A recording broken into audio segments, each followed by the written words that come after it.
अस्सलाम वालेकुम पाक मीमर्स, मेरा नाम है साहिब इशफाक और मैं पाक मीम्स की रिव्यू सीरीज़ में एक डिफरेंट चीज़ का रिव्यू लेके आया हूँ। ये क्या है वो मैं बताता हूँ। ये कोई मशीन नहीं है, ये कोई किसी चीज़ का प्रोडक्ट का रिव्यू नहीं है, बल्कि एक मार्केट का रिव्यू है जो ओवरऑल हमने आज मार्केट का रिव्यू किया है। मैं पिछले एक हफ्ते से मार्केट विजिट कर रहा था और मैं देख रहा था कि गाड़ियों की प्राइसेस क्यों इंक्रीज़ हो रही हैं और गाड़ियों की प्राइसेस इंक्रीज़ होने की सबसे मेन वजह क्या है और ये कहाँ तक जाएंगे। आज से कोई तकरीबन 6 माह पहले दिसंबर के अंदर मैंने कहा था कि तकरीबन जब गवर्नमेंट ने एफईडी बढ़ाई थी जनवरी के अंदर, मैंने बोला था कि अगर आने वाले दिनों में तो एफईडी बढ़ी है, आने वाले दिनों में जब कंपनीज रेट बढ़ाएंगी तो क्या होगा। आज मैं आपको बताता हूँ जो मैंने मार्केट विजिट किया है वो एक्सपीरियंस शेयर करने वाला हूँ। सबसे पहले अगर आप पाक मीम्स कम्युनिटी में नए हैं तो पाक मीम्स कम्युनिटी को ग्रुप को ज्वाइन करें, और इसमें ग्रुप में अगर आप इसी तरह का कोई कंटेंट पेश करना चाहते हैं जो कार से रिलेटेड है या अपना नज़रिया पेश करना चाहते हैं तो मोस्ट वेलकम। हम आपके हमेशा ओरिजिनल कंटेंट को सपोर्ट करते हैं। तो बगैर किसी तखीर के शुरू करते हैं और मैं बताता हूँ कि जो रोज़मर्रा गाड़ियाँ महंगी हो रही हैं और ये कहाँ तक महंगी होंगी और क्यों हो रही हैं, किसकी वजह क्या है।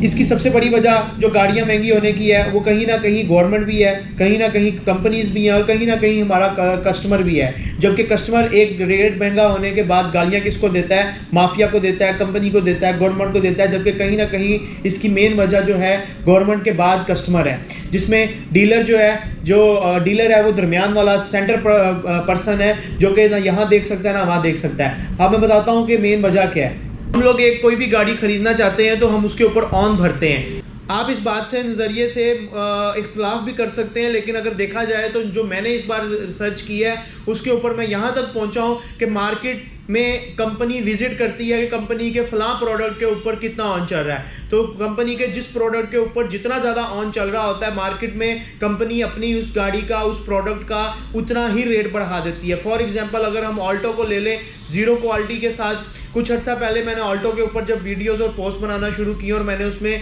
कहा कि भाई ऑल्टो की जो बिल्ड क्वालिटी है वो अच्छी नहीं है, ऑल्टो की बिल्ड क्वालिटी बिल्कुल फ्लॉप है। तो ऑल्टो यूज़र्स ने कहा कि मैं उनके जज्बात के साथ खेल रहा हूँ और उन्होंने बहस करना, गाली गलौज जो है फेसबुक पे जैसे लोग करते हैं वैसे शुरू कर दी। लेकिन आज जब ऑल्टो देखते ही देखते 17 लाख से दोबारा 21 लाख रुपए तक आ गई है तो आज लोग कहते हैं कि भाई वो जो लोग मुझे उस दिन गालियाँ दे रहे थे, बात कर रहे थे, आज वही लोग रो रहे हैं कि उनकी अपनी ही फ़ोन से गाड़ी बहुत ज़्यादा दूर हो चुकी है।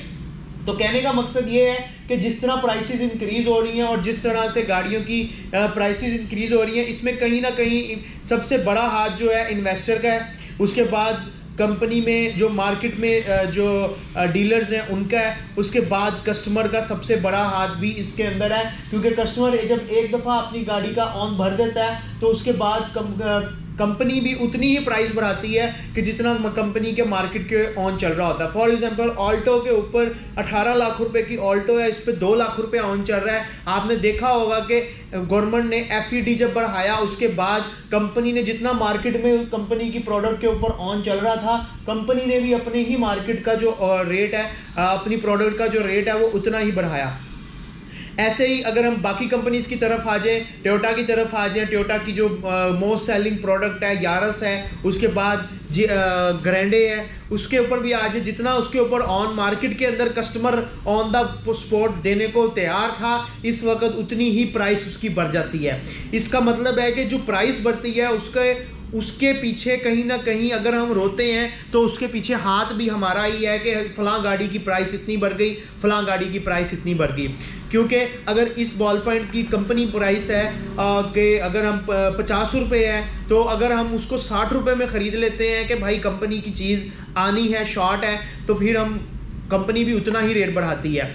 उसके बाद हर जगह कस्टमर का अपना कसूर नहीं है। अगर देखा जाए तो गवर्नमेंट और कंपनीज का भी अपना कसूर है। गवर्नमेंट का कसूर कैसे है, वो ऐसे, कंपनीज का पहले अगर देखा जाए तो कंपनीज का कसूर ऐसे है कि कंपनी टाइम पे डिलीवरी नहीं देती, जिस पे कस्टमर इन्वेस्टर की मर्जी का ऑन भरने के लिए तैयार हो जाता है, जिसके ऊपर मद्देनजर रखते हुए कंपनी दोबारा उसको देखती है और रेट बढ़ा देती है। और अगर देखा जाए तो इन्वेस्टर जो है, इन्वेस्टर अपनी मुंह मांगी अगर बोली कीमत लगाता है, अगली बार जब इन्वेस्टर भी गाड़ी खरीदने जाता है तो फिर गाड़ी उसको उतनी ही महंगी मिलती है जितने की उसने बेची होती है। उसके बाद अगर हम गवर्नमेंट की तरफ आए, गवर्नमेंट का कसूर इस वजह से है कि गवर्नमेंट इस चीज़ को पूछ ही नहीं रही है, गवर्नमेंट पूछती नहीं है, गवर्नमेंट देखती नहीं है कि हो क्या रहा है हमारी मतलब ऑटोमोबाइल सेक्टर में हो क्या रहा है। अगर हम देखा जाए कि गाड़ियों के ऊपर ऑन, गाड़ियों के अलावा अगर ऐसी अशिया जो हम खाते पीते हैं, डेली यूजेज वाली चीज़ें हैं, उसके ऊपर भी ऑन ऐसी चल रहा है। अगर आप इसमें देख ली जाए, मेडिसिन देख लिया जाए, आटा देख लिया जाए, घी देख लिया जाए, उसके ऊपर भी ऑन प्रॉपर इसी तरह चल रहा है। उसके बाद अगर हम आ जाएं जो रजिस्ट्रेशन है, आज मैं जो बात करने वाला हूँ रजिस्ट्रेशन के बारे में, आज मैं मार्केट विजिट की है तो देखा है, बहुत अफसोस हुआ है और हैरानगी भी हुई है कि आज से जो 3 साल पहले मोटरसाइकिल जो है रजिस्ट्रेशन हुई है उसकी नंबर प्लेट्स का कोई रिकॉर्ड ही नहीं है। वो कहते हैं कि नंबर प्लेट्स आ ही नहीं रही हैं। आज से 4 महीने पहले जिन कॉपी जो यानी कि गाड़ियों की फाइल्स बनी हैं और कॉपी बनी है, वो 4 महीने हो गए जो फाइल्स हैं वो पेंडिंग है, फाइल्स नहीं आ रही, जिसकी वजह से सेल परचेज पूरी मार्केट में पहिया आहिस्ता आहिस्ता आहिस्ता आहिस्ता जाम हो रहा है। उसके बाद अगर मैं मार्केट की आज बात करूं, आज हम मार्केट विजिट करके आए हैं और उसमें मैंने एक चीज़ नोट की है कि इस वक्त सबसे ज़्यादा कस्टमर परेशान है तो उसके साथ साथ डीलर भी परेशान है। छोटा डीलर हो ख्वाह वो बड़ा डीलर हो, कहीं ना कहीं फ्रॉड करने में हमारे डीलर भी हैं, कहीं ना कहीं फ्रॉड सहने में कस्टमर भी हैं, और कहीं ना कहीं इसका हिस्सा गवर्नमेंट के बाद फैक्ट्रीज भी हैं। फैक्ट्रीज इस वजह से हैं कि 2 माह का गाड़ी का डिलीवरी का टाइम कह के उसको 4 माह पे ले जाती हैं। फिर जब 4 माह पे वो कस्टमर पे ऑर्डर पकड़ के घूम रहा होता है कि भाई मैं पूरी पेमेंट जमा करवा दी है, मुझे गाड़ी दो, वो कहते हैं भाईजान 4 माह में इतनी प्राइस बढ़ गई है, आपको प्राइस देनी पड़ेगी। उसके बाद अगर देखा जाए, आपको मैं बता दूँ पे ऑर्डर होता क्या है। आप किसी भी बैंक में पे ऑर्डर लगवाने के लिए जाते हैं, अगर आप गाड़ी बुक करवाते हैं तो आप पे ऑर्डर आपका लगवाना जरूरी है। अगर आप कोई भी गाड़ी बुक करवाने जाते हैं तो उसका पे ऑर्डर होता है, जिसको हम एडवांस पार्शियल पेमेंट जिसको हम कहते हैं, वो आपको अपनी गाड़ी की जमा करवानी पड़ती है। जब भी वो अपनी गाड़ी की आप पार्शियल पेमेंट जमा करवाते हैं तो कंपनी एक आपको स्पेसिफिक टाइम देती है कि आपकी 2 माह में, 3 माह में, 4 माह में, 6 माह में गाड़ी आने वाली है, आप जो है वो गाड़ी अपनी आके ले जाइएगा। जब कस्टमर लेने जाता है तो उसको बताया जाता है कि आप बकाया पेमेंट जमा करवाएं और चीज़ ले जाएं। जब तक गाड़ी की डिलीवरी का टाइम होता है तब तक गाड़ी की प्राइसेस ही इतनी बढ़ चुकी होती है, वो सोचता है कि मैं बुकिंग करवाने की बजाय ऑन पे ले लेता। इस तरह फैक्ट्रीज डीलर जो हैं वो आपस में मिले हुए हैं, जो मेरा नज़रिया है, आप इससे खिलाफ भी कर सकते हैं, लेकिन जो देखा जाए फैक्ट्रीज और डीलर का कहीं ना कहीं कसूर है, गाड़ी टाइम पर डिलीवर नहीं करते, जिसकी वजह से गाड़ी आगे ऑन पे बिकती है। और जब ये हम ऑन भरने को तैयार होते हैं, तब जितना हम ऑन भरते हैं, अगली बार जितनी भी प्राइस बढ़ती है वो ऑन को मद्देनज़र रखते हुए बढ़ती है। फॉर एग्जाम्पल अगर किया पिकाटो का रेट देखा जाए, फॉर एग्जाम्पल के 23 लाख है, उस पर 2 लाख रुपया ऑन चल रहा है, तो कंपनी क्या करती है कि 1,85,000 रुपया रेट बढ़ा देती है, क्योंकि कंपनी को पता है कि कस्टमर हमारा मार्केट में है, वो इतना मुझे ऑन भरने के लिए तैयार है और वो मुझे इतना ऑन भर भी देगा।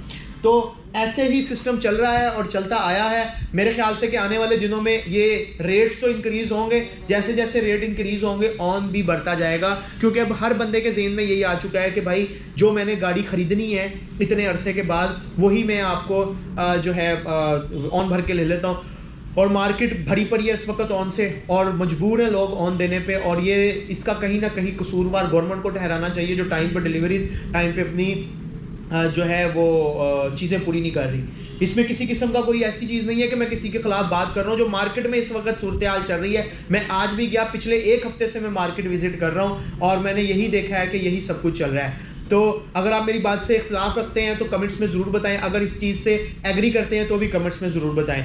हम लोग कोशिश कर रहे हैं कि मार्केट में विजिट करें, गाड़ियों से, मोटर बाइक से, एक आम आदमी की पहुंच से जो चीज़ आ रही है उसके ऊपर जो मसाइल चल रहे हैं वो आपके साथ डिस्कस करें और वो आपके सामने ला के रखें। अगर आप मेरी बात से मुत्तफिक रखते हैं तो पाक मीम चैनल को लाइक करें, शेयर करें और अपने कमेंट्स से, अपने राय से कमेंट्स ज़रूर दें, और हम आपके हर एक कमेंट्स को पढ़ते हैं और कोशिश करते हैं कि आपको एक अच्छी चीज़ प्रोवाइड करें। तो ये था आज का रिव्यू। अगर आप भी पाक मीम्स कम्युनिटी में इस तरह का कंटेंट लाना चाहते हैं अपने तौर पे, तो पाक मीम्स कम्युनिटी ग्रुप पे मैं लिंक दे दूंगा, वो ग्रुप जो लाजमी ज्वाइन करें और हमारे फेसबुक पेज को, यूट्यूब चैनल को लाजमी लाइक और सब्सक्राइब करें। शुक्रिया अपना, और अपने गिरदोनवा के लोगों का ख्याल रखें और कोशिश करें कि सियासत जैसी चीज़ों से बचें और एक दूसरे से गाली गलूच दे के बात करने के बजाय एक दूसरे से मोहब्बत, प्यार, अखलाक के साथ बात करें।